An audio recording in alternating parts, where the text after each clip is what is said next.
Hi, this is Chris White, and I'm in Albany Rural Cemetery right now. I'm at one of my ancestors' grave sites, and today I'm going to give a presentation on how to clean a tombstone. And there's a lot of prep work to be done before you can actually get right down to cleaning the stone. But when we do start cleaning the stone, we're going to use a product called D2 Biological Solution.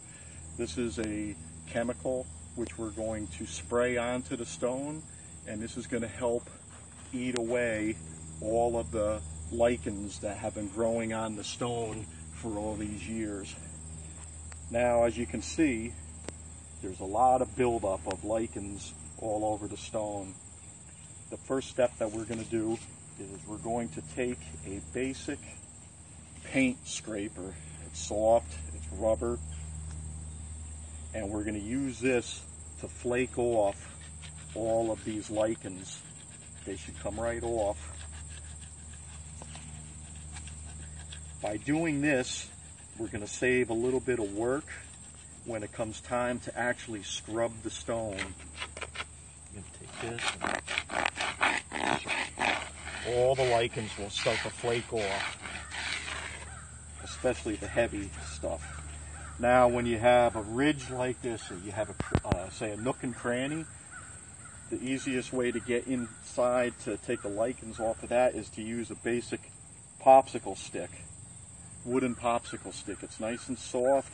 The stone itself is made out of marble, and we don't want to put anything that's going to be very abrasive on the stone, because if you scrubbed this with a bristle brush that was, say, steel, you'd end up eroding and erasing what was on the stone, and we don't want to do that. So we want to remove the lichens with the least intrusive method, and the wooden popsicle stick is better. As you can see, the popsicle stick is starting to, say, erode itself as I rub on it. I rather have the stick disappear. We don't want any of the stone to be eroded off. So this is going to get inside and get this nice and clean.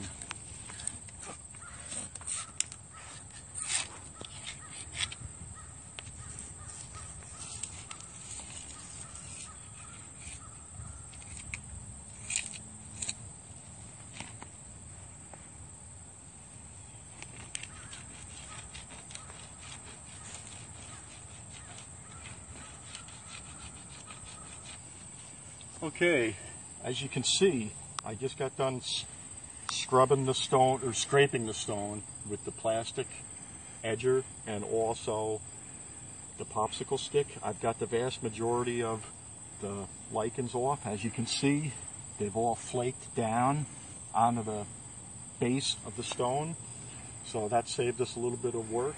Now what we're going to do is I'm going to take some water and a basic scrub brush, nothing that's very abrasive. It's going to be a nylon or a bristle brush, and what we're going to do is we're going to wet the stone. We're going to do two things. We're going to wet the stone so that it cools the stone, because if the stone is in direct sunlight, the stone will absorb the heat and it will get warm. And when we spray our D2 on here, we don't want the D2 to evaporate very quickly. So we're going to wet it. That's going to cool the stone. And the second thing it's going to do is, when I scrub it with the bristle brush, it's going to also remove the remaining lichens on the stone.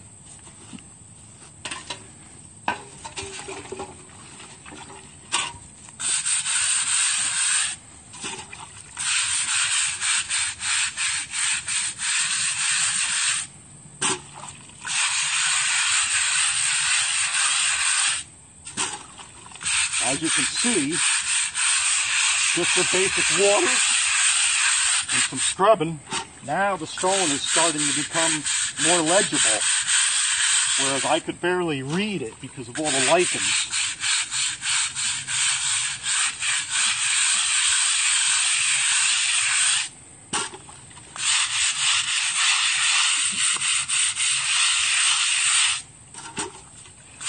I'm going to want to bring plenty of water out when you do this, because my water right here is already filthy, but I've pretty much got the majority of the front of the stone scrubbed clean.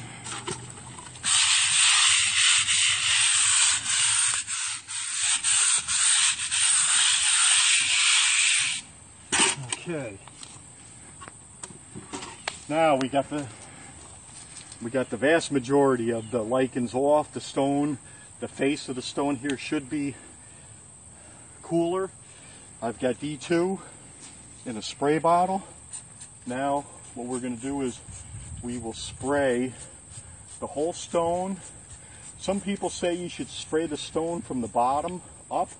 I've been spraying it from the top down because gravity is making the D2 run down, so I believe I'm saving a little bit of D2 as I'm doing this. Now, after we sprayed this, I'll get the base too. Now, we gotta wait 15 minutes for the D2 to do its magic. Okay, we're back. I sprayed the stone with the D2 and we waited 15 minutes. Now what I'm going to do is take my bristle brush and I'm going to scrub the stone. I'm actually going to clean the stone now. This is going to remove any lichens that I didn't get from the earlier methods that I did with scraping the stone and then with scrubbing the stone. And you can see the foam action of the D2.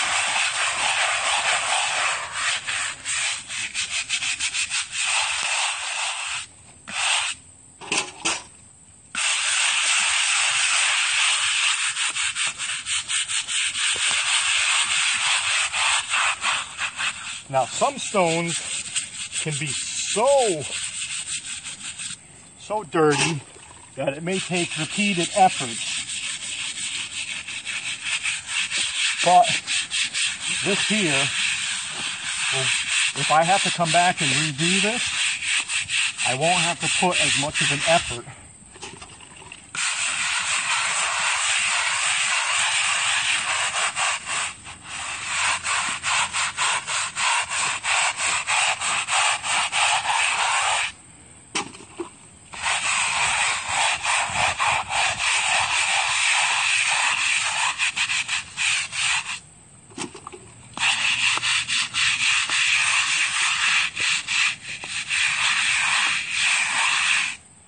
Now what I'm going to do is I'm going to get fresh water and I'm going to start to remove the D2 from the stone.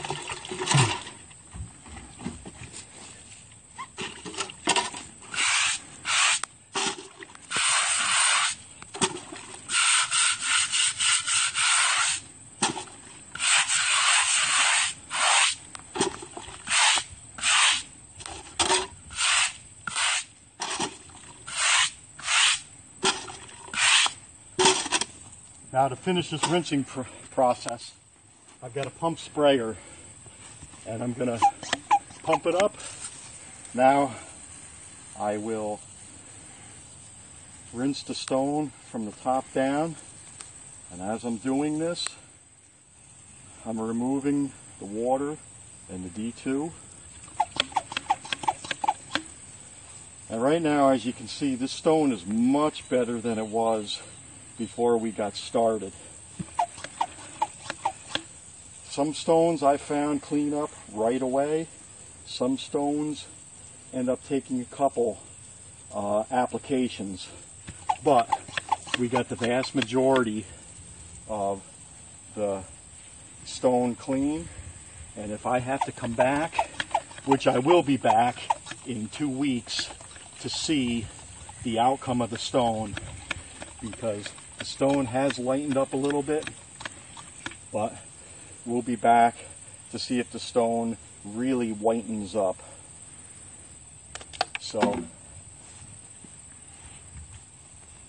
So that concludes this demonstration on how to clean a tombstone.